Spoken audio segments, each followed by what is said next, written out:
great atmosphere as we welcome you to the start of the college football weekend. Mike Tirico, Lee Corso, Kirk Herbstreit. West Virginia's 4-1. They'll give Virginia Tech a test. But let's talk about the Hokies for a second. If they win out, they probably control their own destiny to get another shot at the national title. And they have Michael Vick, who in the last 2 games hasn't been his best. 6 turnovers, all of a sudden some adversity for him. Well, for the first time in his career, I had a chance yesterday to talk to Michael after practice, and he said, you know what, Kirk, for the first time throughout this year, I allowed the hype to get to me a little bit. He threw an interception against Temple, and from that point on, the rest of the game, he tried to create and make a big play every time he touched the ball, and he went on to have his worst game as a starter here at Virginia Tech. Now, he told me tonight he's going to go back to what he did last year. He's going to go back to allowing those big plays to come naturally, not trying to create those big plays every time he touches that football. It'd be a good test against a good West Virginia defense. Yeah, but you know he's going to score. You know he's going to score. But now, speaking of scoring, let's take a look at West Virginia's offense. They're led by quarterback Brad Lewis. Now, Brad has had a bad hand. He still has led West Virginia to a 4-1 record. But watch out tonight. I wouldn't be surprised if old West Virginia didn't use a ball control offense, 1st and 10, do it again, and keep old Michael Vick on the sidelines. Why? They got a runner in Avon Coburn, who's as good a football player as there is in the country. He had 133 yards against these guys last year. I would run the ball and throw it deep against Tech and try to beat them. That is the game plan. Now, Dr. Jerry Punch, normally our 4th man on the crew. Doc is working auto racing. We are privileged to be joined by Michelle Tafoya, who was in Morgantown last year for that very close game, as tough a game as Tech had all regular season, Michelle. No question about it, Mike. West Virginia gave Tech its toughest battle of the season by a long shot. I mean, consider this. Tech outscored the rest of its opponents by almost 34 points a game. They go to Morgantown, and they barely eke out a win 22-20 with a last-second field goal. Now, I spoke to Frank Beamer, and I asked him if he was using this as a motivational factor. He said last year's close call has nothing to do with this game, but he did acknowledge that West Virginia played much better than he expected, and he anticipates them to be even tougher this year. As for Don Nealon, he told me his team got a lot of motivational mileage out of that game. His defense in particular believes they shut down Michael Vick last season, actually made him look human. So the Mountaineers might come into this game unintimidated and very, very confident. They absolutely do, Michelle. We're in Morgantown this week, and they do feel confident about this game. If they ever made a night for football, this is it. There's no wind. It's 53 degrees. The leaves say fall. The air says fall, and so do the quality of the teams. Number 2 in the nation, Virginia Tech, won the toss, defers the option to the second half. So West Virginia will get the kick from Carter Worley. Sellout crowd at Lane Stadium. And we're underway on Thursday Night Football. Phil Braxton breaks across the 25. A flag is down as Braxton makes his way to the 28-yard line. Check the early flag. Jack Kramer's a nice man, but we hope we don't hear from him much tonight. He's the referee assigned by the Big East Conference. And the Mountaineers are going to have a long field to go to get started. Well, Brad Lewis will start at quarterback for West Virginia, a junior making his 9th start. Did not practice on Tuesday, practiced very little on Wednesday because of a hand injury. Up front with him, Lee talked about Avon Coburn, back from the ankle injury, Big East leading rusher last year. Wes Howard, a 290-pound fullback. Corey Ivy, a 6'3" game breaker. Antonio Brown has under 4.2 speed. And Sean Burton may be as good as the first-round pick we left here last year, Anthony Beck at tight end. First down run for Cooper Rigo. And check it is, Coburn. And he gets a couple of yards. Check those lines up front. West Virginia up front is big, Lee. Big. They got the biggest center in the history of football. 6'6", 320-pound Rick Gilliam. And he's an NFL prospect. He's a good-looking player. And it will go again to Virginia Tech defensive front. Beasley and Pugh, the 2 juniors, 94 and 71, solidifying a young, otherwise inexperienced group. After a pickup of 5, it is 2nd and 5. And once again, they'll try last year's Big East leading rusher, and no place to go for Coburn. And defense of Virginia Tech there, led by Ben Taylor, one of the linebackers. along with Jake Housewright and Nick Sorensen. Sorensen, the senior. Taylor, whose play is coming on the last couple of games. In the secondary. Be interesting to keep an eye on number 1, Eric Green. He is a freshman. He's very talented, but he's inexperienced. When I talked to West Virginia, Bill Legg, the offensive coordinator, said when they get a chance in one-on-one matchups, they're going to go after the freshman. They need 5 for the first down. Get right out to the ESPN 1st and 10 line at the 28. Out of the shotgun, it's Lewis. Pass is incomplete. He was looking for Corey Ivy, who wants a flag, but none is coming. And it's a punt for West Virginia, and that has been a problem this year. Get ready. They've had blocked punts. They've had snapping problems. They've changed to B.J. Hoonfield. He is now the snapper. It's helped the cause, but Virginia Tech's one of the best kick-blocking teams of all time. Have you ever heard a stadium come alive when the punt return team comes on? Mark Fazzolari is the punter, able to get one away, but you can see by the quality of the kick, he just wanted to get rid of it. Andre Davis will let it bounce, and it will work out just fine for the Mountaineers. Michael Vick will bring Virginia Tech on, starting from their own 24. Do you know he is the 8th rated passer in the Big East, but he's the conference's 4th leading rusher. Here's who helps him out. Lee Suggs has only found the end zone 11 times this year, 2nd in the nation in scoring. Ferguson, the fullback, is a little banged up. Davis, the playmaker, maybe the home run ball for him tonight. Browning Wynn is a tight end who mostly blocks, but when he catches the ball, usually makes first downs. Vick will go to the air for Davis right away. Andre made a man miss and picked up about 22 yards. You're going to see a lot of this tonight if the corners are going to play soft, which is what Richard Bryant does, number 2. He gives him a soft cushion. It's going to give Michael Vick plenty of room to get the ball quickly thrown out to Andre Davis. And Davis has really developed as a receiver. He used to be a guy that would just catch the ball downfield in a straight line. Now he's developed the ability to make a catch and make people miss, as he did there with Richard Bryant. Great start for Vick and the Hokies. Michael's only completed just over 50% of his passes. Lee Suggs to the 45. 8 first down rushing yards behind that big offensive line that called itself this year the Secret Service, because they have to protect the president. Well, that's right, Mike. Anthony Lambeau, Matt Lair, Josh Redding, Dave Cadella. 4 of those 5 have started now. Starting tonight, their 17th straight football game. Really the strength up front is the experience. West Virginia's defensive front, technically 3 down linemen, although you'll see them in 4 and 5-man looks at time. Good against the run. They are 16th in the nation. No superstars in that front 3, but solid players. After picking up 8, a toss to Andre Kendrick.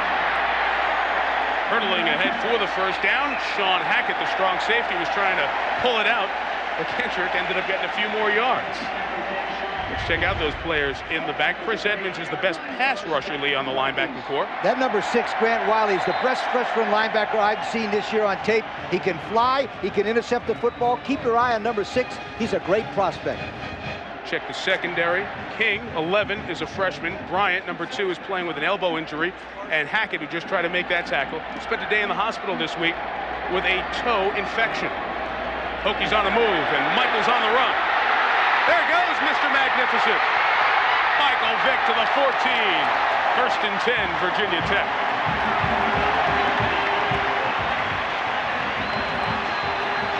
When I talked to Michael yesterday after practice, he had a look in his eye, and sure, he hasn't played as well as he can, but I got to tell you, tonight, being on the scene in the nation, everybody watching, his peers, coaches, college football fans, he's excited to show everybody that he still has what it takes to be the best player in the country.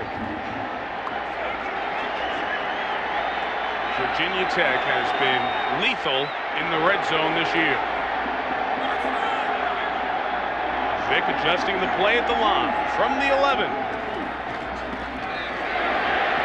Lee Suggs gains about 3 yards. It's Kyle Caden, middle backer, with the stop. The previous play, Michael was back in the shotgun, and this is what he brings to an offense. Of course, he has the ability to sit in there, but right away, and this is the difference with Michael, right away, that is not a called play. He recognized the seam, took it up the middle, and of course, because of his ability, he has the speed to take it all the way to the end zone. I disagree with you. That was a lead blocker by number 27, Ferguson, who cut the linebacker down. I think it was a call play. Did? Yeah. 2nd and 7, Suggs stood up at the 5. 45, Kyle Caden is a junior out of Fremont, Ohio. He is soft-spoken, but there's nothing soft about his play on the football field. 6'3" and 235, a nice stick. He knocked Suggs back. That'll be a good matchup tonight because you're right, Caden is not afraid to get up there and hit people, and Lee Suggs has developed, we'll talk about him throughout the evening, not only his speed, but his power. He loves to run between the tackles. Kyle Caden is such a leader. He's only the 3rd junior ever to be named captain in West Virginia. Antoine Lake thought he saw movement from the offensive lineman. If it is against West Virginia, it'll be half the distance to the goal. Still shy of that 1st down. Offside. Defense. Half the distance to the goal line. Still 3rd down. 3rd and about 1.5 yards for a Virginia Tech offense that is just grinding people with the run. 304 rushing yards per game. That with the point total. Both are 3rd in Division 1A. This is where Michael's dangerous as an athletic quarterback down inside this area. Goes straight with the carry, Suggs, and he will be stopped. Looks to be short of the 1st down. Remember, we told you the Mountaineers are good, 16th in the nation against the run. They're a 4th down and a decision for Frank Beamer early. Well, I think Frank will go for the touchdown. He'll go for the kill. Well, he can still get a 1st down, Lee. He can still get a 1st down with a gain of 1 yard. Yeah, he'll go for it. He will not kick the field goal. Be surprised if they wouldn't give Michael the option here. Let him use his ability.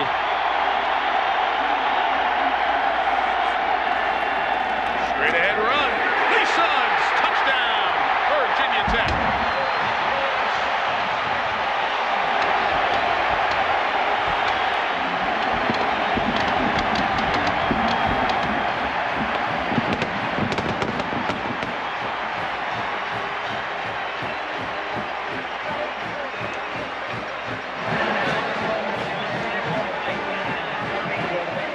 Faith in the offensive line pays off as they ran it over the left side. Carter Worley on for the extra point. And a very nice starting drive for Virginia Tech. 8 plays, 76 yards. We're going to watch number 69, Matt Lair, number 59, Anthony Lambeau, lead them through the huddle. You're going to win the football game. You win it up front. This is the worst thing that possibly could happen to West Virginia.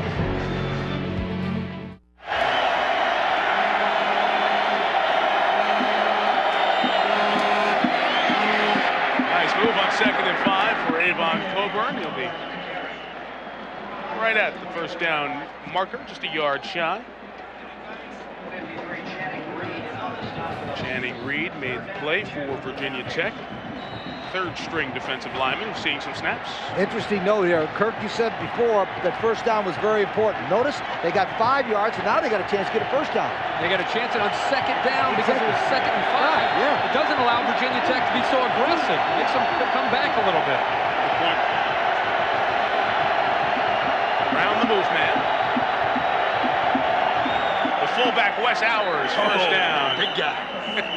290-pound senior Wes Hours keeps the drive alive, and this game that several times had a complete chance to fall apart for West Virginia, they're back in it and driving now. It reminds me of a boxing match when one guy's so much better than the other guy, and he's about to knock him out, and he can't knock him out, and the other guy's coming back now.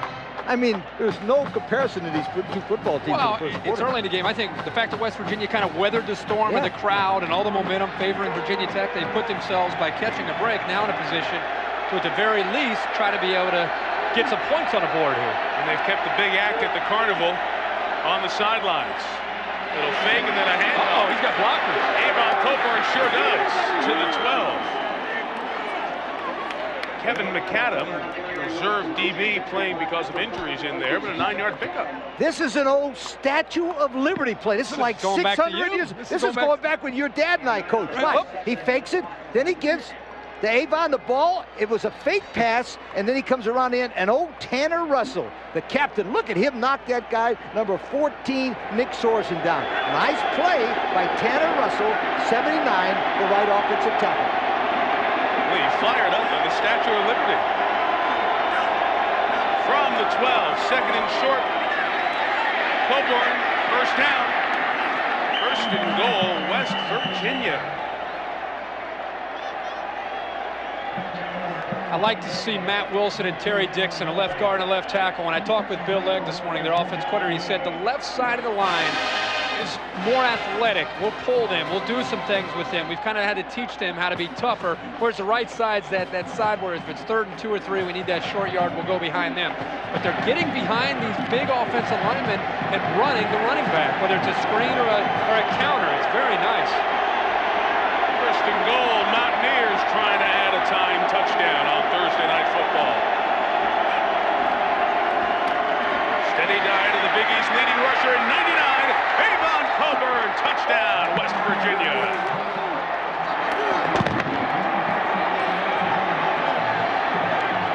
Oh, you guys can't believe it. Here's my boy, Wes Hours, 6'1", 700 pounds. Right here, the right. Watch the fullback, number 40. I had dinner with him Tuesday night. He ate 6 dinners. Watch him, boom.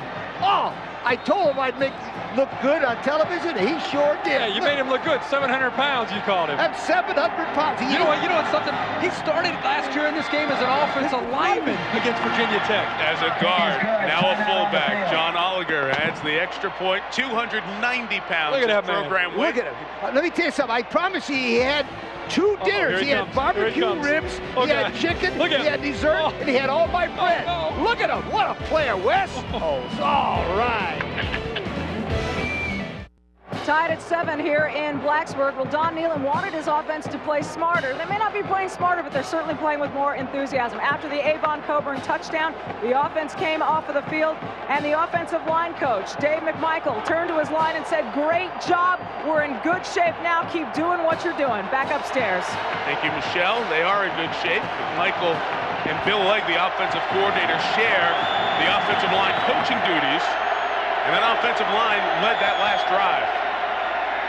Nice hiding the ball, and a pass to Lee's guy, Wes Hours. Look at him go to midfield, into the 46-yard line. Nathaniel Adibi was trying to knock it out from behind. Right now, if we were picking a star of the game, Wes Hours has got to be the star. Just don't limp, Big Tom. 6'1", 290. Watch it. They throw the ball to an offensive guard. He's just at number 40. Nice fake to the right. Hits Hours. And look at this maneuverability. And he's even holding the ball in the left hand. They try to strip it. Look at it. I'm telling you, look at it. He is an athlete for his size. 6'1", 290. Now he's not going to run a. They say he runs a 4.8, legitimate 4.8. Kirk, his left side is 290. Believe me.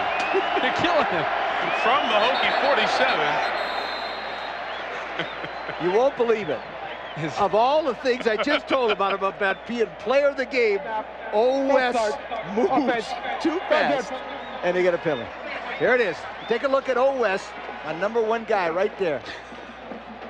All right, Wes, kill him. Nah, a little bit before. That's all right. Wes Hours, senior. He had the highlight of the game-sealing drive that I talked about a moment ago against Maryland with the 39-yard reception. Wes is the parent of an 8-month-old. Yep. He's telling us that he enjoys getting up at night for the feedings. Diapers, the full deal. Tough to communicate with this noise. Nice job of execution. Corey Ivy, their stud receiver, picks up 10. First catch for Corey Ivy. Corey Ivy, one of the more consistent receivers in the Big East. Hard worker. He's very quick off the ball. And again, this is just Brad Lewis checking at the line, taking advantage of a soft corner and getting it to the guy that he knows he can count on every time to be in the right place. Ivy is 6'3", 195 pounds out of Boca Raton, Florida. Very, very effective player. Corey just set a school record, 34 consecutive games with a reception. New Big East record, but Reggie Wayne of Miami has 33. He can stay step for step with Ivy in that record the rest of the season. tied up by Jake Housewright and Nick Sorensen on a 2nd and 6.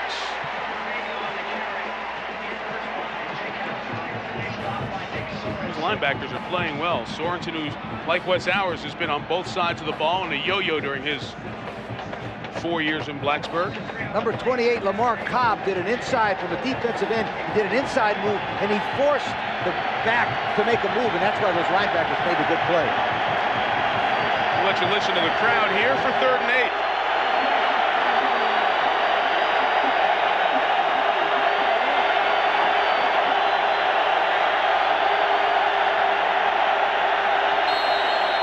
Crowd wins. Each team 2 timeouts remaining. 4:46 to go. Don Nealon looking for win 200. A victory over number 2 in the nation. As we mentioned, a picture-perfect night on this glorious campus here in Blacksburg, Virginia, 40 miles southwest of Roanoke. 3rd and 8. Needing to get to the 37 for a first down, and out of the shotgun. Lewis's screen is going nowhere. Cooperigo, that was read by Chad Beasley.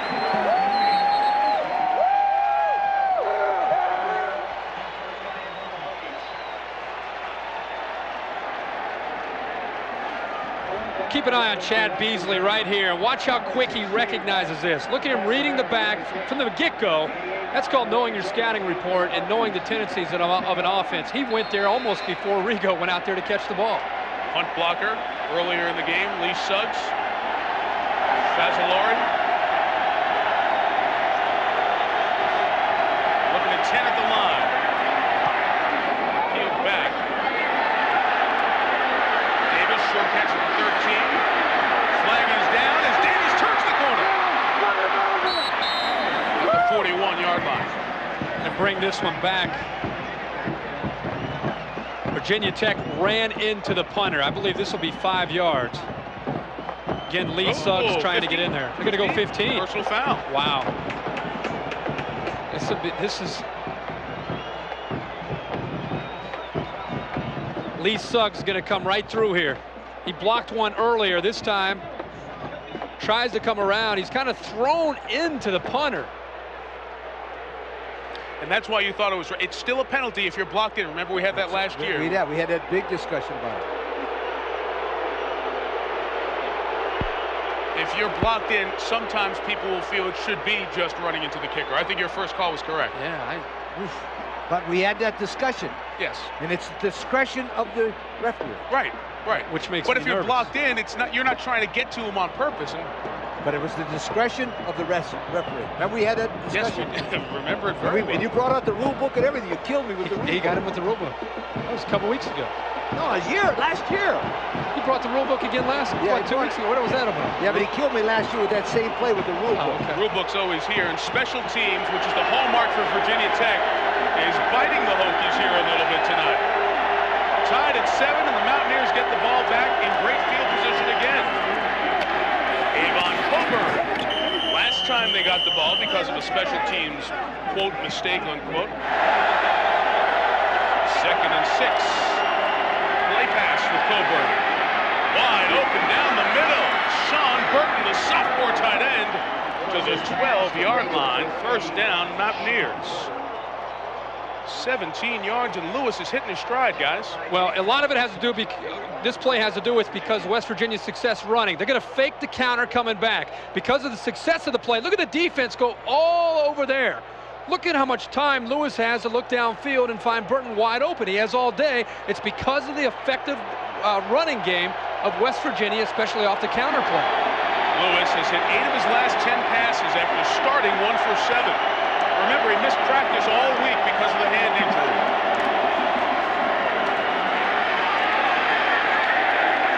Not much there as Coburn is stretched out by Nick Sorensen. It's been surprising that West Virginia has been able to have some success running the football. They bring the man in motion, and when they go to the backside, this is the same action, exact same action that they've had success with. And how often do you see a quarterback against that Virginia Tech defense get to the outside with nobody in his face? different team defensively.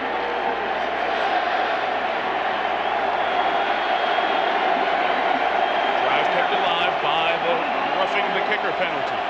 2 tight ends, 1 receiver. Looking for that 1 receiver. Brown. Instead, it's Hours. Going over people to the 4. Poor freshman. You know what? Eric Green. Oh. He's so big that they let him go out in the flat because they think they can't throw the ball to a guy that big and that fat. But he catches the football. Look, he is. He catches the ball like an athlete. Wes Hours He's an athlete. He's not fat. He is fat. He's just powerful. He weighs more than 300 pounds. I had dinner with him 2 nights ago. I heard that. But I tell you one thing, I love this guy because of his competitive nature. Look at him, number 40. He's not fat. Low center of gravity. He's a 4x4. Look at that stomach. 2 for the first down, 4 for the go-ahead touchdown. He'll throw it. He's got a man. And for the first time this year, Virginia Tech trails.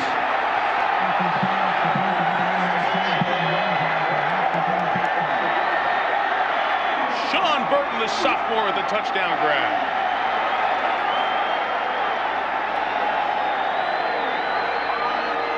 The Mountaineer Maniacs are making a ruckus.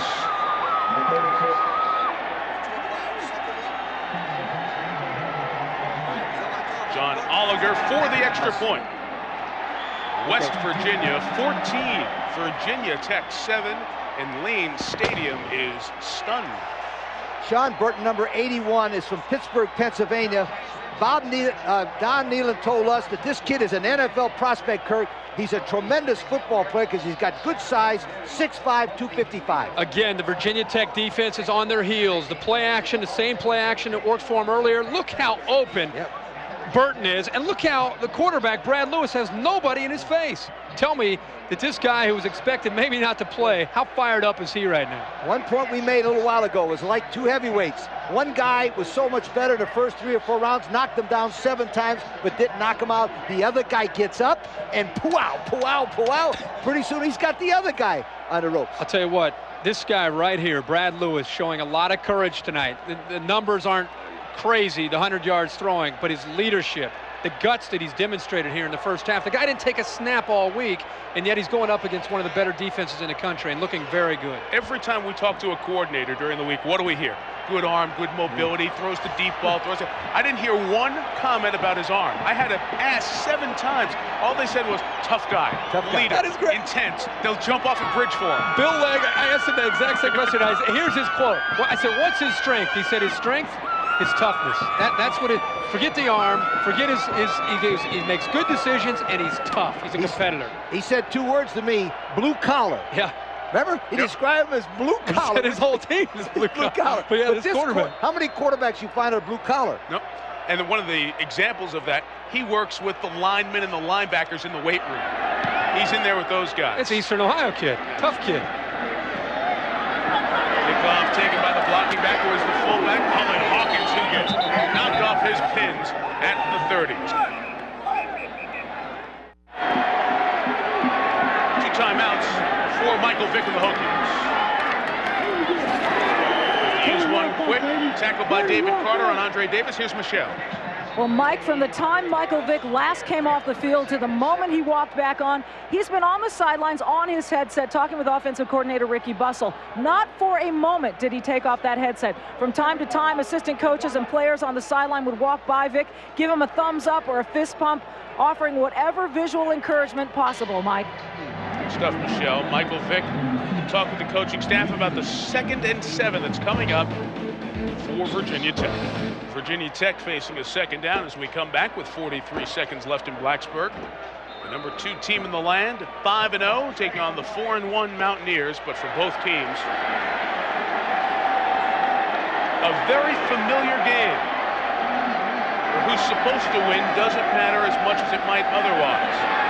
Vick trying to run for the first down, gets there and gets out of bounds at the 41-yard line.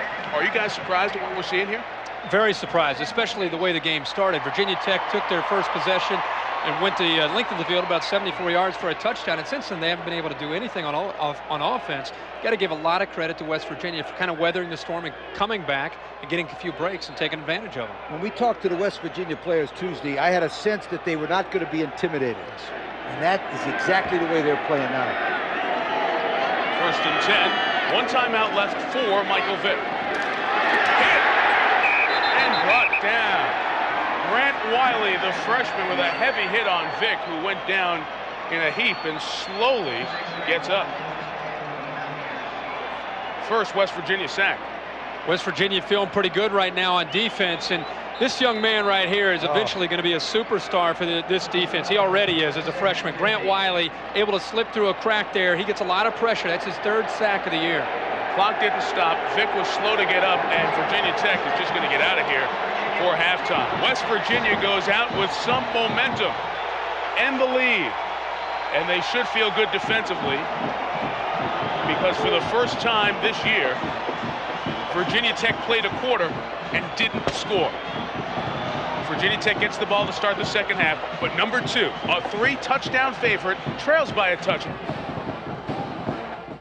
The first half has been a microcosm of 2000. Michael Vick's team trails by 7, but the West Virginia players know just because they got him for 30 minutes, it's going to be even tougher the next 30 minutes. Just like you going out chasing rabbits. Just like a rabbit. It's hard to catch. It's hard to catch because a rabbit can turn on a dime and he can cut on a dime. He's just so elusive, and we just as a team, we just have to like put a net around him, just squeeze it in, just like if you're catching fish out in the water. We just have to get that net around him, just squeeze it in. The game plan has worked thus far for West Virginia. They've held Michael Vick and company to 149 yards. It's a team that averages 449 per game because the Mountaineers were able to take advantage of Virginia Tech's mistakes, keep the ball, score on its last 2 possessions. Virginia Tech gets the ball to start the 3rd quarter, but that man, Brad Lewis, has been the quarterback story thus far tonight. Mike Tirico, Lee Corso, Kirk Herbstreit, Michelle Tafoya for Jerry Punch, as Doc is off covering racing this week. Jerry, we miss you. Have a great week in Alabama. I know you're sitting back enjoying this game tonight. Touchback as Kendrick lets it go through the end zone. A lot of people on this press box surprised at what is going on. What do you see in the second half here, boys? Well, first of all, I think West Virginia's got to continue to run ball control, try to keep Michael Vick on the sideline, throw boot action passes, and kind of hang in there. I think that's a great call. I think for Virginia Tech, they have the ball right now. They got to get their confidence back. I think they had the confidence early in the game, and then they lost it. They've kind of been a little bit mixed up and I think confused offensively. Very important for Vick to get his confidence back and the offense in general to get it back. They looked great at the start of the game. Walk down the field, impressive touchdown. Since then, they've only averaged 15 yards per possession. A little play action with Vick on the run. And the lefty fires to the 37, where Emmett Johnson made the catch. Here's Michelle Tafoya.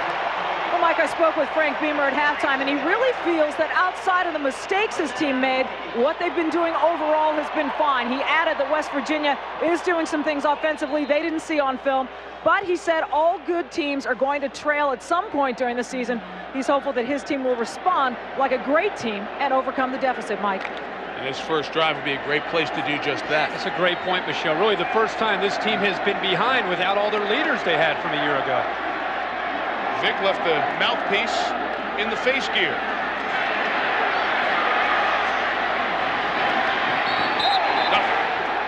The freshman, Grant Wiley, able to chase down Michael Vick. That Grant Wiley was the best-looking freshman I've seen on tape all this year. I don't care where we've been. Why'd you say that? Because I watched him move. He's quick. He intercepted the ball twice last week. He's got great hands. He's 6'1", 230. They say he's going to be even better every single game. The guy's a great prospect. Mark that name down. Grant Wiley. Not only great ability, but a great feel for the game. You could see the closing speed there, but he has a great feel, great vision as a linebacker. 2nd and 10. Vick adjusting the play. Lee Suggs, the tailback, who scored earlier. The flag came right in the spot that is almost always offensive holding. Thrown by the umpire.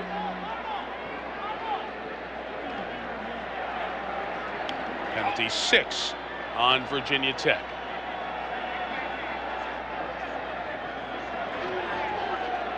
Home Depot coaching adjustments. One of the first things you tell a coach or tells a player like Andre Davis, once it starts bouncing, forget about it. Or if it bounces up, jump on it, don't try to pick it up. Next thing, Suggs on this one, Kurt. How do you like this? I don't know. Well, he got pushed into him. It's debatable whether or not it's 5 or 15. I agree with you 100%. I think that should have been a 5-yard penalty. By rule, it had to be a flag, even though he's blocked in. Right. But it should have been a 5, not a 15, running into instead of roughing the kicker. Perfect. Holding penalty makes it 2nd and 19. In the pocket. To the tight end, Bob Slokowski ahead of the field. Can he outrun the defense? Touchdown!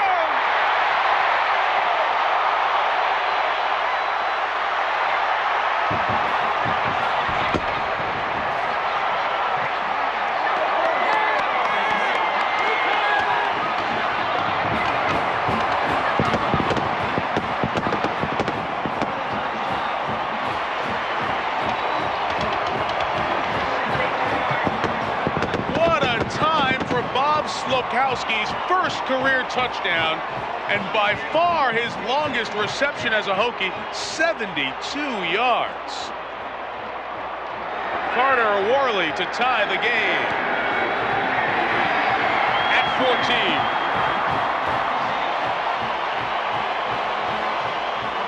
This is why Virginia Tech gets so frustrated offensively. Slokowski is right here, simply going to go right up the middle of the field. There is not a safety in the middle. The linebacker's got to be able to stay with him. You can see the safety come over. Initially, I thought the ball was number 88, Andre Davis, coming across the middle. But Michael knew exactly what he was doing. He threw the ball over the top and put it right there for Slokowski. Now watch this. The reason this is a great throw is because the receiver's able to catch the ball on the run and continue to move forward. He breaks that one tackle, and then the rest is history, but a great throw there by Michael Vick. And for all the NFL scouts that are out there, this is sitting in the pocket and throwing the ball straight. Didn't you think it was, it looked like it was going across to Davis, and I thought, oh, man. And I thought there was no chance Slokowski would make it to the house, but Michael Vick has seen 87 run before, and thanks the offensive line, Anthony Lambeau and company, for giving him time to sit in the pocket and complete his 4th career touchdown pass of over 70 yards. Talk about a relief for this offense. Slokowski, who had a grand total, he really was a pass-catching threat in this offense after that one pass he caught against Boston College this year. That was his only catch until tonight. Tie game at 14.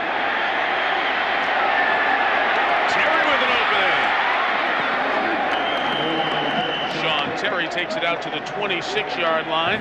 Brad Lewis and the Mountaineer offense scored on its last 2 possessions. As a football coach and as a head coach of the game, I've always felt that the first 6 minutes of the game and the first 6 minutes of the second half is very important to set the tempo. It's very important, Kurt, now that West Virginia answer with something. I was going to say, especially the first 6 minutes, especially after your opponent scores quickly like that to get the momentum swung in their favor. And now here comes this crowd, too. They were bewildered seeing their team trail at home. The run with Avon Coburn. First down, 13 yards is Roniel Whitaker, the nephew of the boxing champion, Sweet Pea Whitaker, pushed him out of bounds. I'm going to show you why this play was successful. It's an unbalanced line. There's more alignment on this side than there is on the other side. And you notice Virginia Tech slides the line that way and allows Coburn a chance to move to the outside. That was a perfect play of running to the short side away from an unbalanced line. They've taken advantage right now, bouncing the ball to the outside, whether it's a planned bounce play or a cutback or a counter play. They've had, surprisingly, some success kicking the ball to the outside.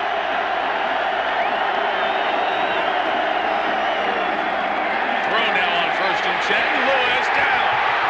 David Pugh with a sack. Man, those tackles are playing as well as anybody on the Virginia Tech front 7.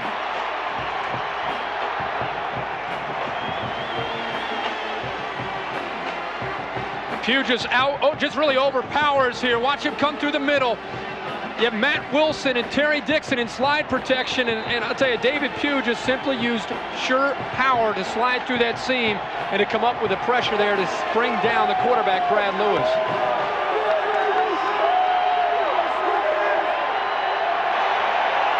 Here come the home fans for 2nd and 17.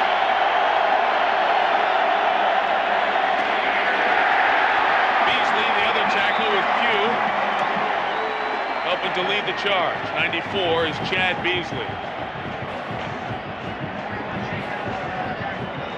3rd and long coming up. Look at that helmet. Banged up, scarred up, nicked up. Defensive tackle. This is a play that the running back would love to have back. He should have bounced this the way they've been bounced. Look at the lead blocker with ours. He had a guard out front, and the linemen that are out front, there was nobody else out there. He had Terry Dixon, who let the tackle Q free on the prior play for the sack. They need to get to the 49. You see where they have to go for the first down. Flag, delay of game. No play.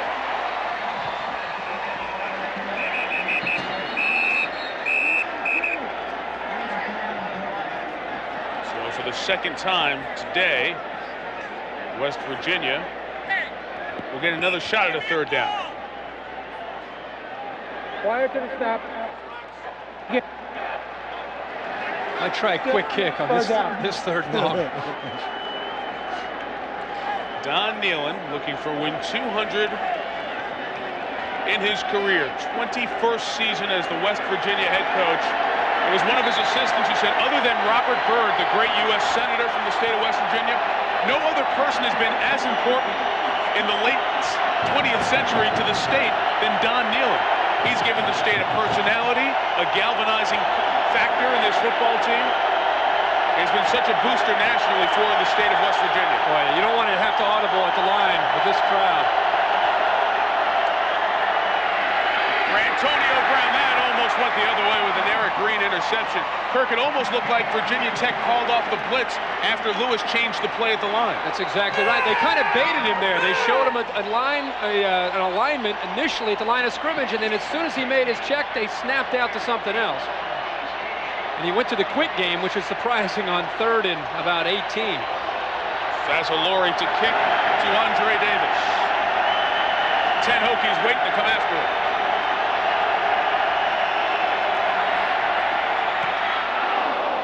Away. Good kick to 56 yards. Davis picked it up. Nowhere to go. Davis has been a little shaky. Only gets a couple of yards on the return. Michael Vick coming off the long touchdown pass. Back on the field. Tie game. They've been playing football in Lane Stadium. Capacity's 55,000 now. They're going to put a double deck on the end zone in the south end to make it 70,000 in a couple of years. And you can call that the house that Frank and Mike built. Frank Beamer's success and Michael Vick taking this program to the next level. Took them to the end zone with the last drive. And his coach sends him back out. A 14-14 game.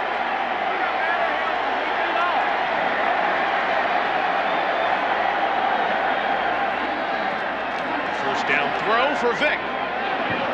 Incomplete. Johnson hasn't been able to shake free tonight.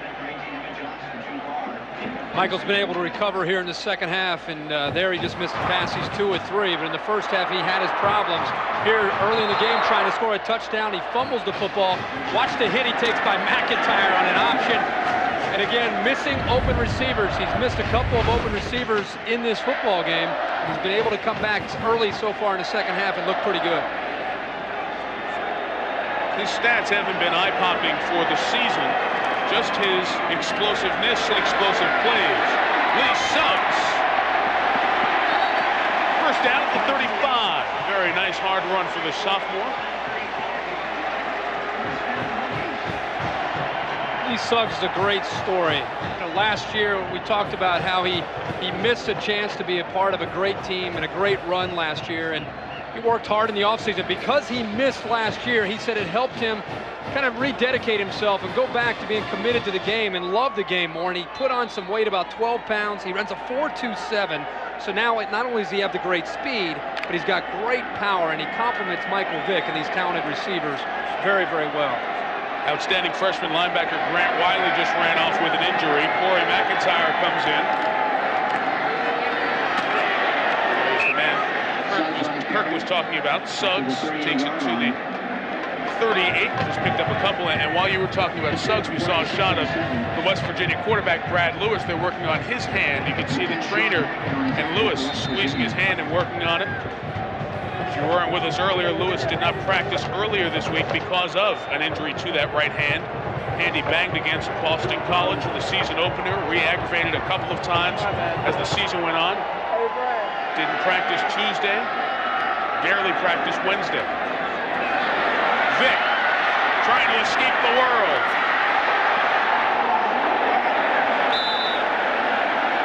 They will say incomplete. Vick was out of the pocket. But you know what? I don't think the ball crossed the line of scrimmage. Has to go out of bounds, beyond the line of scrimmage. Which was the 38-yard line. I think that should be a flag, guys. 38's the line. Ball has to cross the 38. He's out of the pocket so he can throw it away.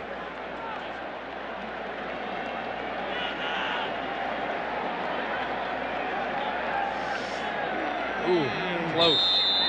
Very close. It will be 3rd and 7. Let's not forget the West Virginia defensive effort. They wouldn't let Michael do the spinorama and get away from the line there.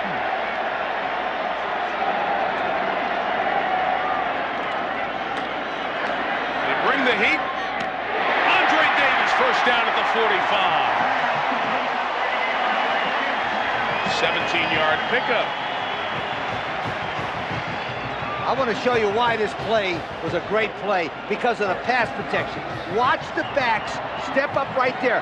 Boom. Suggs picks up one, and he picks up the linebacker, Kirk. That's why the play was open. Yeah, it was open there, but McIntyre still got to Vick. But look at the reception here by Davis. Ball's thrown behind him, and keep in mind, Michael Vick's throwing those radio balls where you can hear him and you can't see him, and behind him, he makes a big catch. First down toss with Suggs. 8 yards before 4 Mountaineers bring him down. We talked about Andre Davis, the junior from Niskayuna, New York. He is our Circuit City Scholar Athlete of the Week. 3.1 GPA in residential property management. Maybe after his NFL days, he'll be owning some homes, Apartments, condos, renting them to you. real estate. So say a nice thing about him. Maybe he'll give you a deal on a house at some point. In Blacksburg. Andre Davis, who last year hit the home run ball, 27 yards a catch, 11 this year. Fullback carry, Jared Ferguson for the first down. Off his pins by a fellow 27, Rick Sherrard, but a couple of yards too late. Nice drive here from Virginia Tech, trying to retake the lead.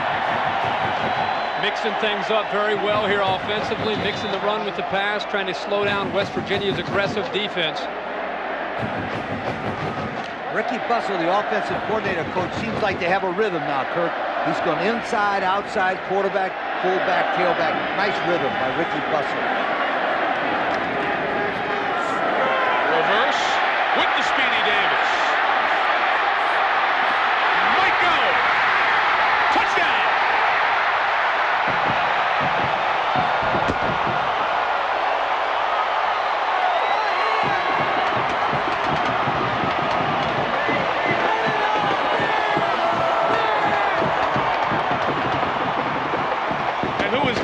And lead the way to the end zone. Mr. Do-It-All, number 7.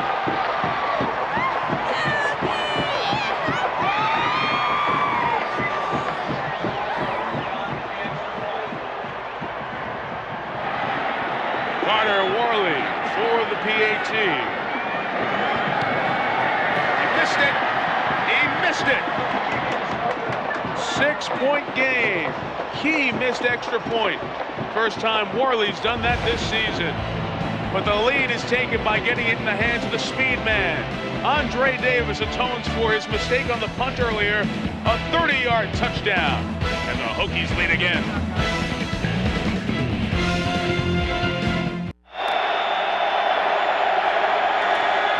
Hours on 3rd and 1, first down, Mountaineers. When we talked to Bill Legg, the offensive coordinator, remember I asked him if it was short yardage when you run a quarterback sneak? He says, I got a fullback that weighs 290 pounds. I got a left guard that weighs 315 pounds. You figured out, Lee Corso. And I said, good call. And here it is. Even without the lead blocker, right? Without the lead blocker. Does this go against the golden rule? No. When you have 290 in the backfield, you go against let me tell you something. The guys are so big, they are a lead blocker. Okay. Right. Those two guys together. Wait a minute. Those two guys are 612 pounds. It goes against the rules. That's the lead blocker rule. They're so big they don't need a lead blocker. First and 10, West Virginia. Nice drive here. Lewis is looking deep. For Antonio Brown, incomplete. Corey Bird, the rover, was right there with him. Good play. Bird's a senior out of New Jersey. Corey Bird is a great player, and the thing that you have to appreciate here, he is a rover trying to play man coverage against Brown, who runs a legitimate 4-1-8. And when you run a 4-1-8 and you're a rover, you're not supposed to be able to stay with a wide receiver. That was pretty impressive. I'd like to see that 4-1-8. I swear by it. I've seen one guy run a 4-1-8. Who's that? Joseph Scott Galloway. Seattle Seahawks, former Ohio State wide receiver, then the Cowboys, injured his knee this year. Joey Galloway, Avon Coburn. We carry for 3. It'll be 3rd and long 6. I've had some guys run a 4-1-8, but not 40 yards. 38 yards. I mean, a 40-yard dash at 4-1-8 is literally flying. Oh. We haven't seen any screen passes to Antonio Brown yet tonight. One of the good pieces of this offense. 2 tight ends, 1 receiver, 3rd and 7. A run on 3rd and 7 with Coburn, short side, and it's 4th down. Again, trying to bounce it to the outside. Interesting call there. You got to wonder if they're thinking 4-down territory here. Just try to pick up as many yards as you can to put them in a position where they're 4th and short. Have to be. You wouldn't run short side against Virginia Tech's defense on 3rd and 7, think you're going to make it, right? But they've had a lot of success bouncing that play out there with a lead blocker. All right, let me give you the other side of the picture. Okay. If they could just punt that ball down inside the 10, I know they're not going to, maybe they'll make a mistake. Because if Virginia Tech gets this ball and stops them, they're going to go touchdown. Mark it down on your calendar. Well, they've done it their first 2 drives. Yeah, that's what I said. 4th and 3, Lewis will throw. He's pressured, in trouble. Incomplete. And the Hokie defense stands tall.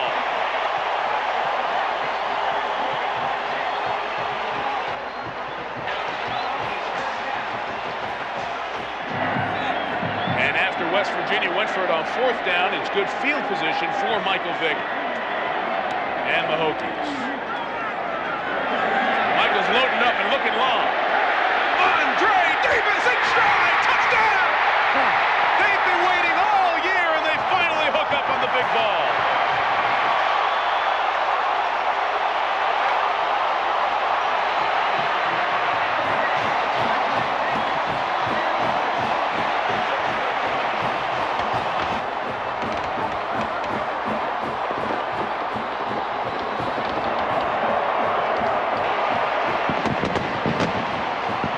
Been fingertips away from making that play all year. He said, hang with it. You'll hit it. Hang in there. Last year, that was the play that Virginia Tech fans fell in love with. Finally, they hit it. Worley, who missed the last extra point, adds this one, and the lead is 13 on the 3rd touchdown in as many drives. 72, 30, and 64. He gets one-on-one matchup to the outside. Even though Bryant's West Virginia's best corner, this is one of those things where he is throwing it as far and as high as he can downfield. And Andre Davis, he took a face mask, both hands, everything he needed to catch that football. And look at the relief on Michael Vick. He knows about the pressure on the outside. He knows how people are questioning him and about all the hype. Is he receiving too much? You can see that how much this means to him to be able to throw the ball downfield. We talked about it in a pregame show. Well, West Virginia's philosophy was going to try to keep them all inside and eliminate the big plays. Well, the big plays have now just destroyed them. They played very well until they allowed the long touchdown pass and the long. That's why they're getting beat now. They should have let them make them drive the football. Well, when you play that kind of coverage where you drop 8 men in the box, you get the safeties up, Lee, you know that you're going to be vulnerable outside on the outside against man coverage. And this half, Michael Vick's been able to take advantage of it. You talk about a difference in halves for a quarterback. And the team, most of it's been Michael, those long touchdowns. Continuing Michael Vick's trend of big plays for touchdowns.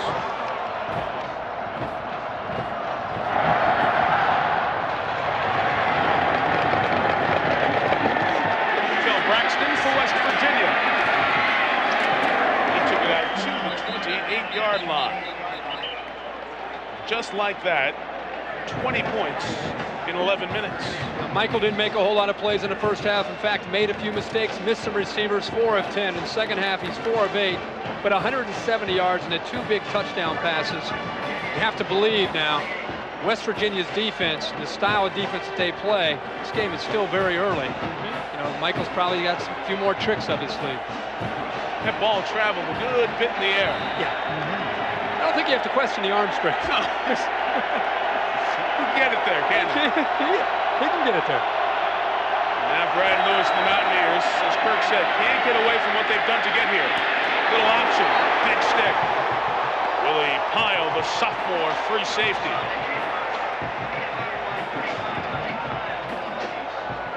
One of the things West Virginia's got to do is be careful not to try to answer too quick and do something stupid, and then they're never going to win this game. They're only 13 down, which that extra point could be the difference. If they could take the ball, drive it down nice and easy, keep Michael Vick on the sideline, get a touchdown, and go into the fourth quarter, put a little pressure on them, they're not out of this game yet. No. Part of the problem is that defensive unit. Michelle was telling us from the sideline during the break how beat up they are. We'll check on that when they go back out on the field. Rigo carries to the 38-yard line. They're not out of this game yet, but they need something to change the momentum because as last year, Corey Moore, what do you call it? Terror Dome? Welcome to the Terror Dome. When the momentum in this stadium swings towards Virginia Tech in the second half, it takes a big play, it takes a break, an interception or a touchdown of some sort to quiet the crowd, because right now the Hokies are feeding off of this atmosphere.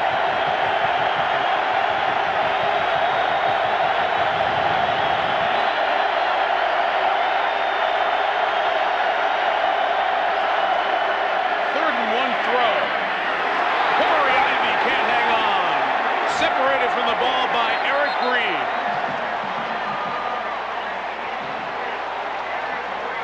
It was a long yard for the third down. Felt more like 3rd and 2.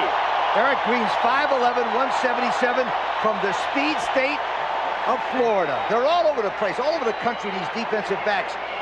Lewiston, Florida. He had good reaction to the ball, Kirk. I like his break. That was very important to break on a ball. Remember Anthony Midget, same high school as Anthony Midget, and also Philip Summers. So they've gone down and had a lot of success down in that high school in Florida. Azzalori set to kick. Virginia Tech sets up a return, trying to go for the knockout punch with Davis returning. Oh, got an unbelievable block. Davis gone!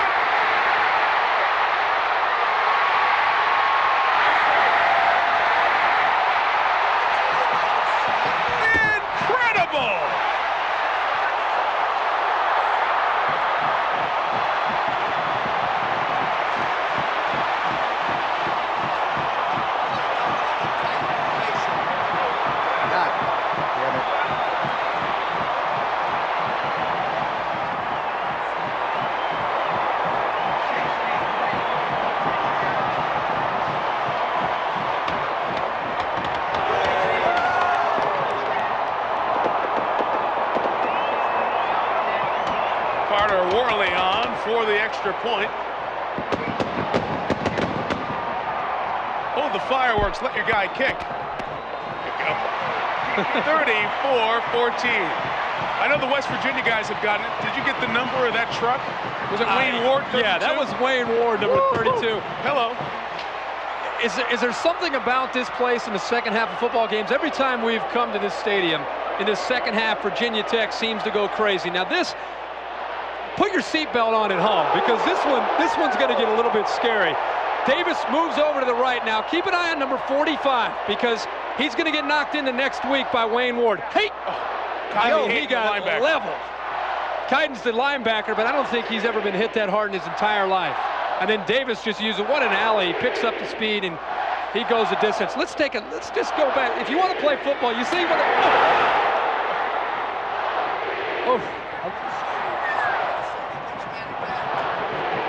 Wayne Ward has had a very good special teams year already for Virginia Tech. 2 blocks this season against Temple and East Carolina, blocked punts, and now maybe the biggest block in a punt situation this year, the block on Kyle Caden.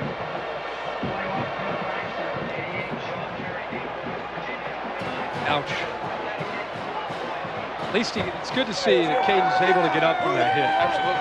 You know, because his head sprung back, the whiplash effect. He's fixing that helmet. Make sure you get a few more screws on that thing. They may have come loose. Oh, that's one of the blocks of the year. That's one of the blocks of the year. My goodness. 34-14. Sean Terry returns it out to the 22. All right, you guys go everywhere, and I mean everywhere. You have the best job in college football. You go all over the place, atmosphere-wise. This place gets jacked up. What is it? It gets crazy in here, and I think that, like I said, you can see teams feed off their home crowd, and we've been out to Autzen Stadium out in Oregon, and you'd have to put this stadium up there because of the way I think it affects their team and their defense, and it always seems that it comes time after time, and it happens quickly. Remember last year how quickly their crowd would affect the defense and the special teams? Michelle made a good point before, how if you're the quarterback, you have people breathing right down your neck over there on the bench. Run with Coburn, and Avon Coburn gets a first down in a dozen yards.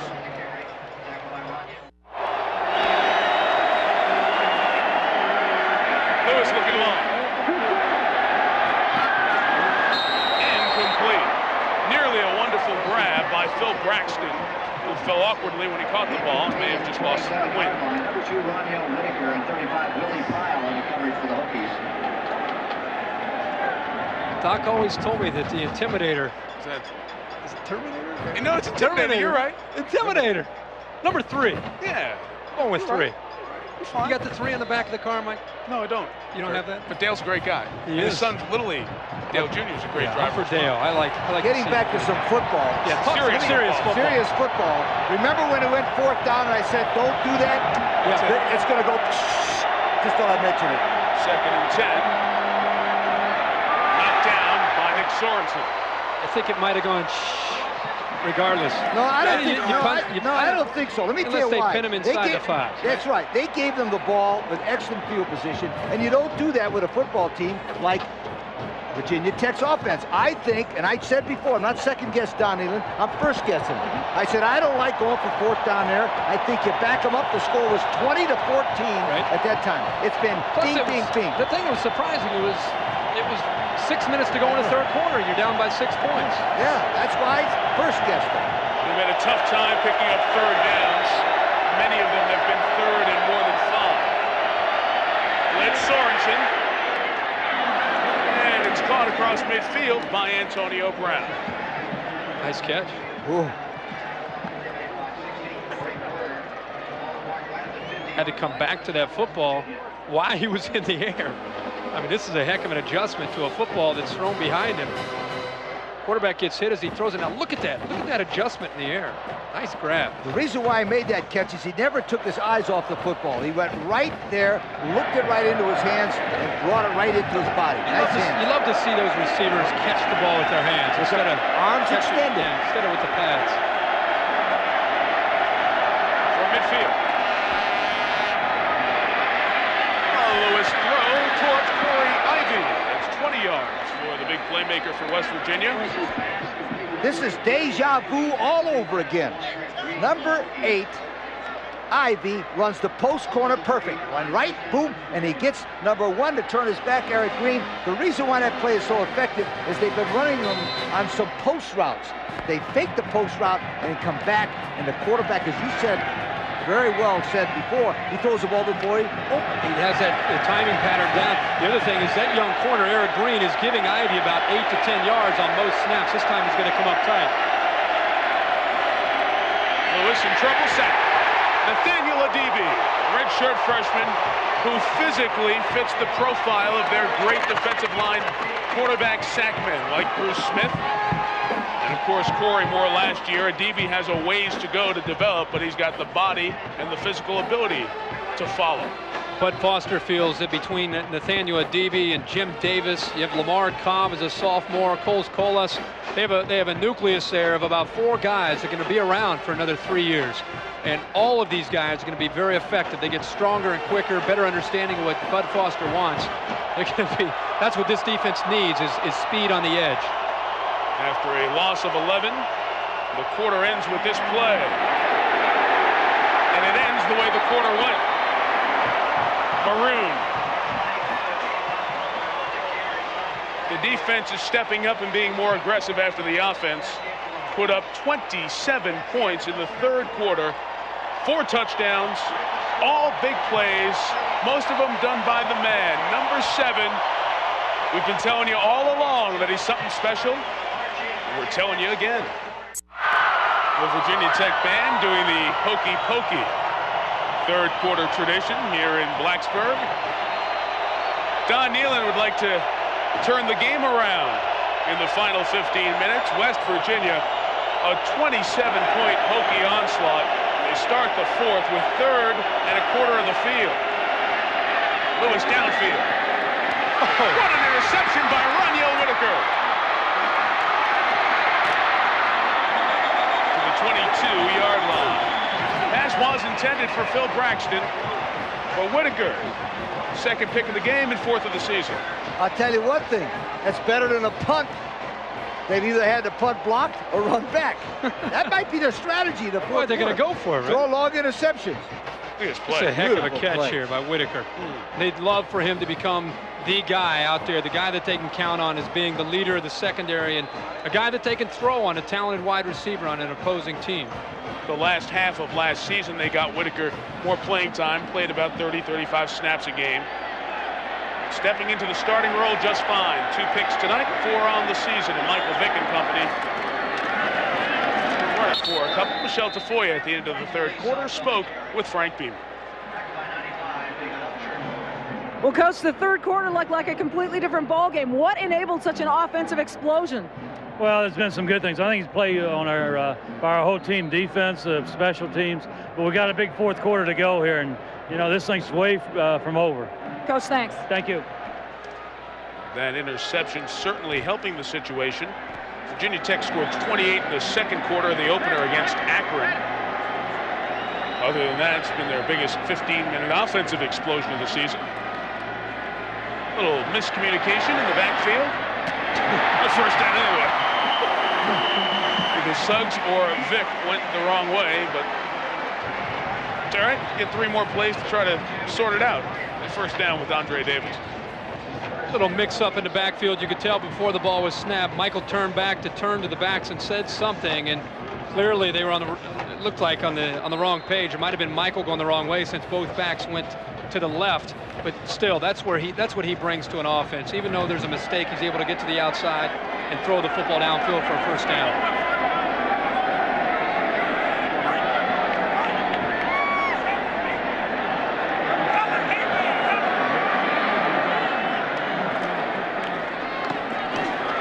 Suggs for a couple of yards. William Perry, the sophomore, unrelated to the fridge, and this William Perry actually dropped about 20 pounds from last season to this.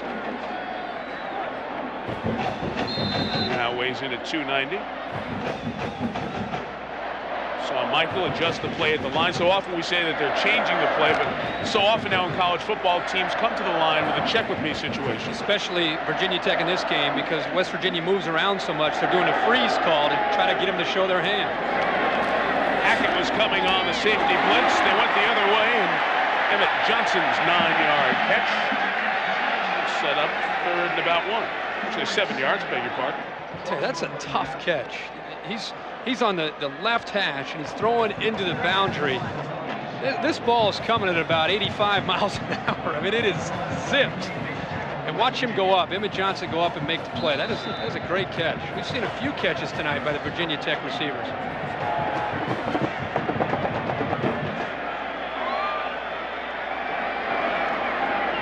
Third and 1. Suggs is thrown back.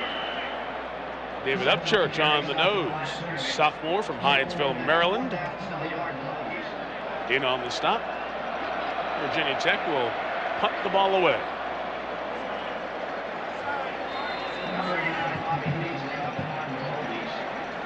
So Peasley will come on to kick.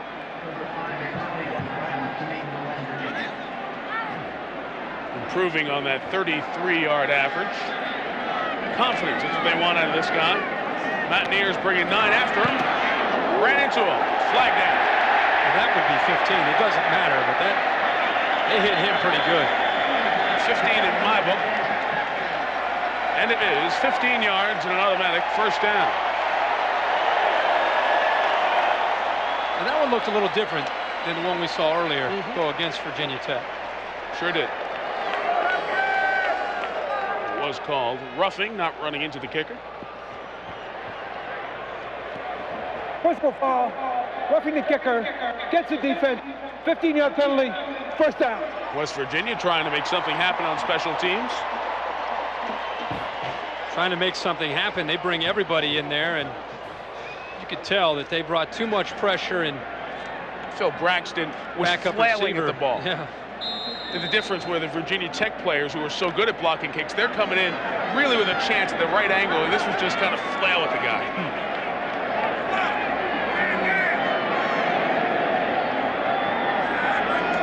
From the 39, Willie Suggs got it out to the 34. Suggs with another drive or two might get to 100 yards again here in this game. Talked about Michael Vick and the pressure, trying to live up to all the expectations and the hype. When I talked to him yesterday after practice, I said, has anything changed as far as not so much your approach, but on the field, the players? They all want a piece of you. He said, Kirk, you have no idea. He said, I knew it was going to be bad, but I never knew it would be this bad. He said, in the bottom of the pile, people are coming underneath his face mask, scratching his face, punching him when they get a chance. And I think anybody who's been a superstar at this level, at the next level in the NFL, always expects that. But it's one thing to try to adjust to get used to it. Fullback Jarrett Ferguson took it to the 24-yard line for the first down. 12 yards. For the junior, has been battling a sprained ankle. This entire second half has been a different feel from Virginia Tech on offense. The rhythm, the tempo, mixing it up, getting to the outside, running up the middle, play action. Michael looks more comfortable in the pocket. I think this is the type of offense that they expect from themselves every single time they take the field. And it's the type of game they needed. Even though they were averaging 450 yards and 46 points, there was concern around here about the offense. Right. Remember where you once were, folks. Lee Suggs, they're just running it for 5 and 6 a pop now. A little touch for Bama Dave here tonight on Thursday night. Vick on the carry. Sean Hackett with the tackle of Michael Vick there. That package is great, especially when you get those 4 ABC regional games, and you can bounce back from everything. This week it's the Michigan game. You can bounce back and forth Kansas State, Oklahoma, whatever game's not on in your area. It's for the knowledgeable fan, the fan that likes to go and be able to compare teams from all across the country instead of being isolated in your region. To the serious football fan. That's right. 3rd and 3. For the quarterback in college football. What a shot. First down, touchdown.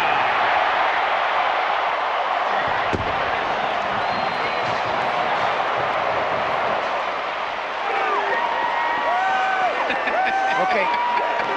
That's a good sign. I like that. What happens here in this situation where West Virginia takes a strong safety blitz and they get caught with Jared Ferguson, who's 5'9", 217. He started 25 games in a row at fullback for Virginia Tech. He's a very solid football player.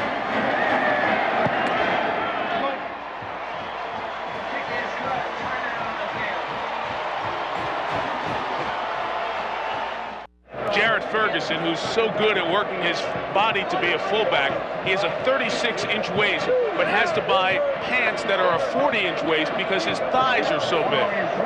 That's a fullback. I have that same problem. Do you? Yes, I do. Too many squats? Too many squats. I've been Scooter's been lifted. Scooter's been lifted heavy. 41-14. West Virginia's Phil Braxton.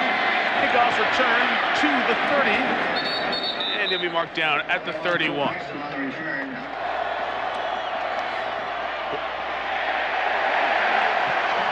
If you're just joining us, what Lee was talking about on the punt return for a touchdown in this half, Wayne Ward, backup tailback on linebacker Kyle Caden.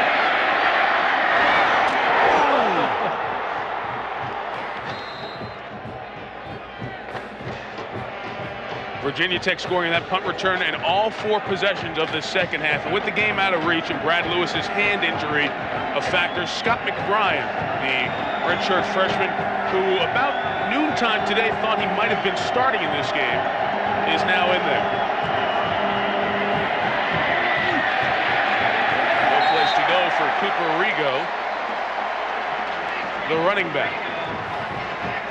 Because of the Lewis injury, it was a heavy dose of practice this week for Scott McBrien, the freshman. At DeMatha High School, that great basketball factory, he led them to an undefeated season in football. 13-0, didn't throw an interception, and was nationally ranked 13th. He's only thrown 6 passes this year, but completed 4 of them. They like him. They have good future quarterbacks down the line. McBrien is one of them. He's seen mostly mop-up duty thus far this year, although he did have to come in the second quarter of the Temple game to lead a drive. There he meets with Nathaniel Adibi. It'll be punt time for the Mountaineers. Now, Brad Lewis's numbers don't tell you how impressive his performance was tonight, considering he didn't practice at all week. Gave great effort tonight. Second quarter, he had 6 for 6 and took his team in with a 14-7 lead at halftime. Great effort by that young man. Since then, 34 unanswered points for Virginia Tech. 4 drives, 4 scores, 1 punt return. Punt by Mark Fazzolari. Roniel Whitaker get an opportunity to return. Careful, Caden. Where is he? Look at him. It was not Caden. It's still Whitaker going. Knocked out at the 48-yard line. Head on a swivel there, Mike. Kevin Freeman was the linebacker who was being lined up. 16 yards on the punt return. They invest so much time, effort, and passion in special teams. Virginia Tech and Michael Vick doing it again. The plateau between the Blue Ridge and the Allegheny Mountains, southwestern Virginia, the southwest of Roanoke. We are in Blacksburg, the home of the Hokies and the home of the #2 team in the nation and the #1 spotlight player in the sport, Michael Vick. His team leading 41-14. Andre Kendrick there for a couple of yards. Michael Vick the player, you know. Michael Vick the person. If there's one defining quality, it's very simple. He was raised by his mom. We have a great relationship. You know, I feel very lucky to have the mom that I have. You know, she's the greatest woman in the world. You know, and like I tell everybody, you know, it's not like she's my mom, but it's like she's my sister too. You know, because we can talk in a different way. You know, and I can talk to her about anything. You know, we joke about everything, and she's always joking on me. And man, it's just fun to be around her. You know. There is Michael's mom in the stands. Anyone who's been around that mother-son relationship knows how special it can be, but with Michael, it's an even deeper story than that. Here's Michelle Tafoya. Yeah, Mike, with Brenda Body, Michael Vick's mom, and we just heard him talk about how you guys have to talk every single day. What is so important to you about those phone calls with your son? I just like to talk to him every day and just see what he's doing. I call him all the time. I know I be, you know, sometimes worrying him, but I just have to talk to him and see what's going on. And in your conversations with him, how do you think he's been handling the pressure this season? It's been a lot different this second year as opposed to last year. He's been handling it real good, real well, and he just do what he has to do to help his team win. And even if he has to flip or dive or whatever, that's the part I don't like, but he handled it real well. Well, you're handling it well, too. Brenda Body, thank you very much. Mike, back up to you. Thank you, Michelle. Brenda's son, Michael, just came out of the game to receive that warm reception from the fans here. A good move by Frank Beamer. Take his quarterback out, let him get a nice hand, let him stay healthy. Perfect timing there. That's right. Is Coach in on that? That was perfect. Just getting it done, that's all. The quarterback of the game is Dave Meyer. Great move, Andre Kendrick. Bounces it outside. Running hard. And out of bounds at the 3. Kendrick smelled that third touchdown, instead got 32 yards. Kendrick, kind of the forgotten man. Michael Vick in the second half has been spectacular. He's made a number of big plays here. This really got him going in the second half. Slukowski's able to pick up a big touchdown, and this ball had to travel at least 65 yards in the air, puts it on the money there, and there he's showing he's a team player. Downfield on the reverse, even though he didn't get a knockout block, he still gets in the way of Richard Bryant, to lead his talented receiver, Andre Davis, into the end zone. Look at the numbers in the second half, and look at the average per reception for his receivers there. Big plays here in the second half. Kendrick. A yard to the 2. See that bottom line in. That means SportsCenter is right around the corner. And we'll bring it to you as soon as we're done here in Blacksburg. Talk about Michael's mom, who drives a school bus in the other part of the state, Norfolk, over by the ocean. A special relationship in part. Michael's dad was, at the time, not married to Brenda when Michael was growing up and around, and that's why Michael retained Mom's maiden name, Vic, as we told you at the pregame show, the start of the game, just to honor his mom, to show the respect for her sacrifices and the importance that she had in his nurturing as a young man. Kendrick with the carry, lost a yard there. Speaking of Michael Vick, I want all the football fans out there to get a pencil and paper right now and mark down November the 4th. Florida State, Clemson, Miami, Virginia Tech. It is possible that the winners of those two games could play for the national championship. Because with Nebraska, Kansas State, and Oklahoma playing each other, Ohio State have to play the helmets in Michigan, the champion could come from that day right there. That's it. And it could be. Could be. Third and goal. Third string fullback.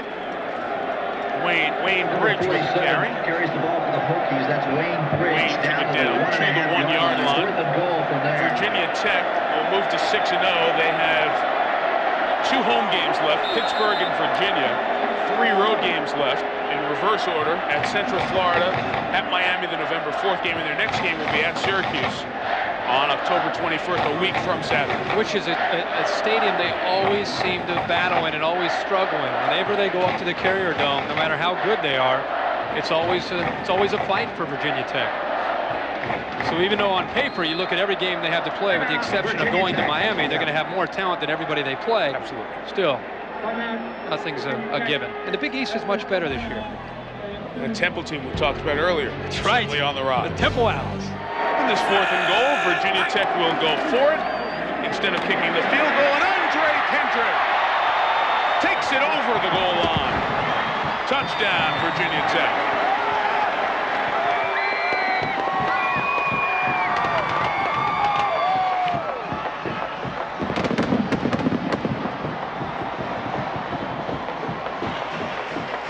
There's some serious expense on these fireworks.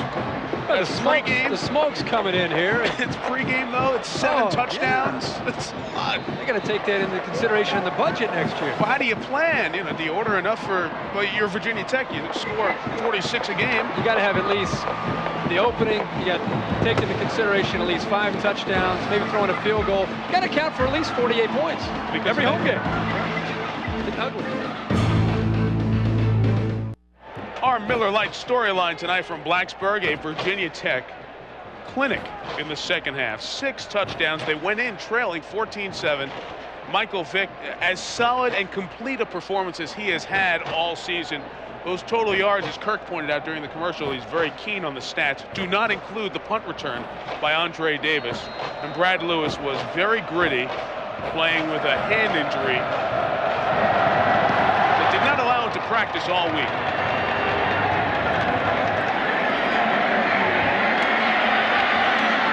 As Cassell Smith, his first touch of the year, Smith had been suspended for 6 weeks by Don Nealon. He's back in the sack. Just to let you know how far Virginia Tech football has come and Frank Beamer football has come. They have beamerball.com, and in 10 days they got almost 500,000 hits. Now you can either go to the free page where you have an answer and question for coach. You have feature articles. You can pay about $3 a month and have a pay page. It has daily practice report, daily injury report. Did you see what was there? Picture of us, right? That was us in our sitting meeting. down in a meeting. But everything you want, it's beamerball.com. If you're a Virginia Tech fan, check it out. I'm going to have my agent call him for a piece of the action if he's using us. Scott McBride throws. Complete. Throw to A.J. Nastasi. You may remember A.J.'s brother. He played for Penn State, Joe Paterno.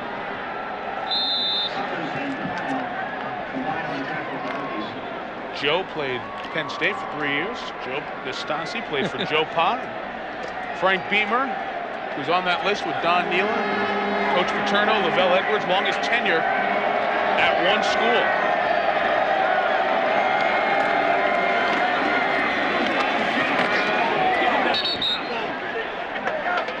Chris Fowler said before the game that Virginia Tech needed an impressive performance to be able to maintain their spot in the polls, and I think Virginia Tech coming out in the second half has made a heck of a statement to the nation about how good this team really is this year. Against a good West Virginia team. Sure.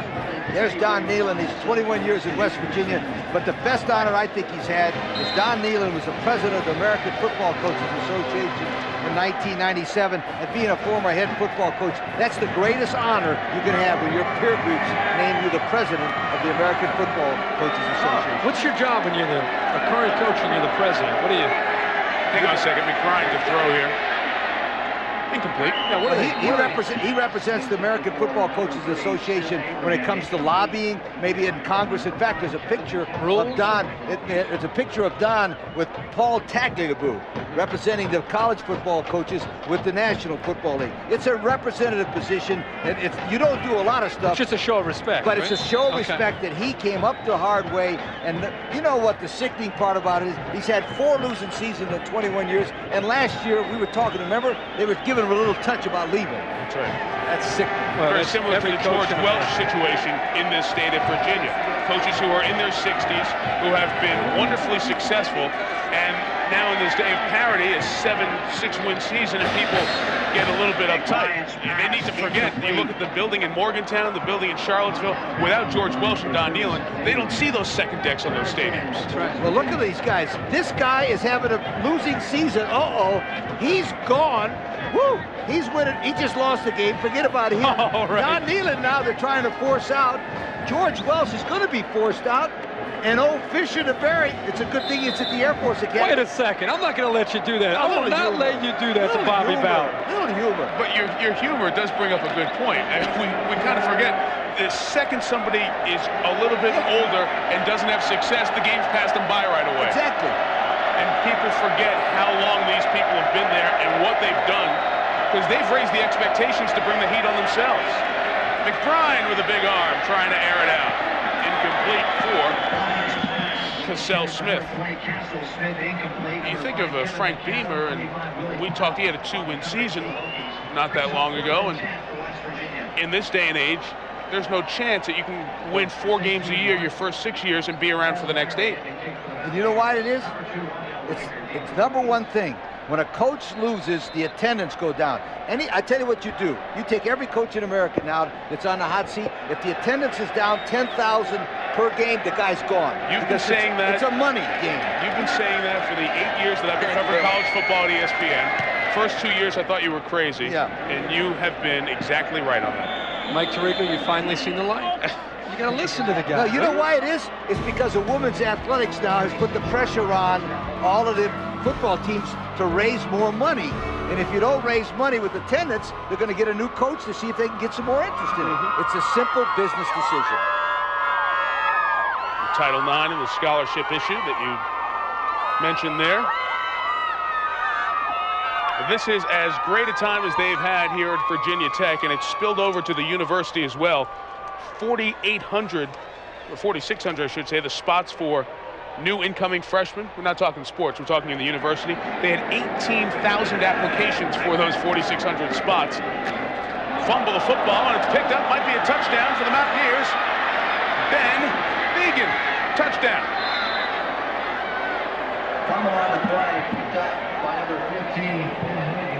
If they get this extra point, and then score another one, and then get a 2-point play, onside. A lot of people are going to jump right out of the stadium.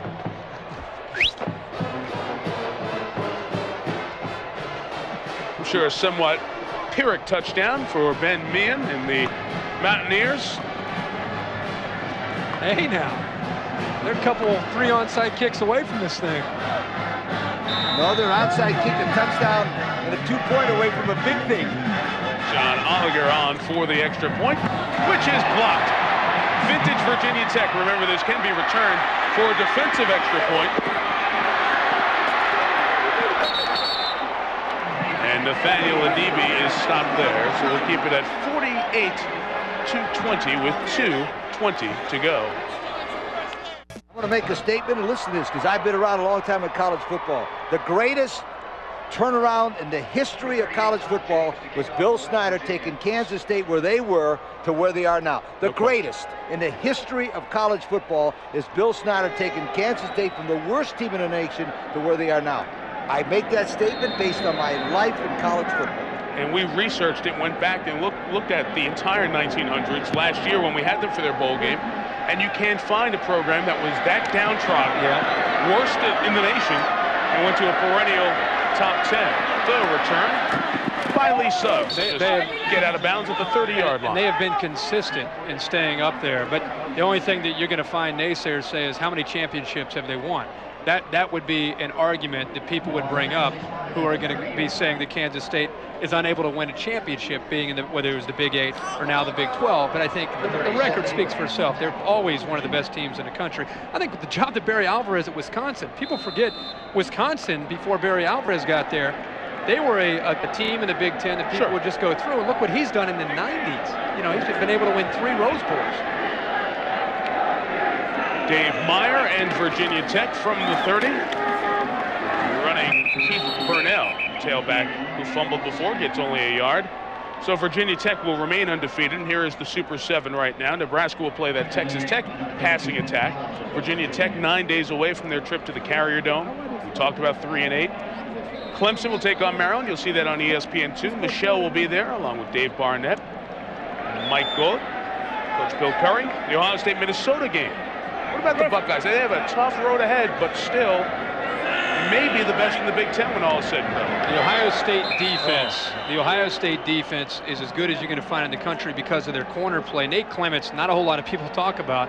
He might be the best cover corner in all of college football. And the other thing is, it's an angry football. They're angry because of what happened to them last year, and people continue to doubt them, so they become confident and angry. Those are their 2 words, and you combine that with talent, they're dangerous. Isn't it amazing? Ohio State is not getting respect. Ohio State, Kansas State, and Virginia Tech get respect in this day and age of college football, and Ohio State did not. It's been a long night for WVU. Trombone player who was injured during the halftime festivities. Lee's a believer now in Ohio State. Yes, I am. When they beat Arizona on a Saturday night in Tucson, I became a believer. Not quite. I thought Wisconsin would beat them. That's right. With long runs by Michael Bennett. Now you like that defense. That defense seems to be for real. Pretty good. Keith Burnell runs for the first down, and that should put this one away. West Virginia is in the toughest stretch of its season. In 9 days, they will host Notre Dame in Morgantown, then play Syracuse in Morgantown.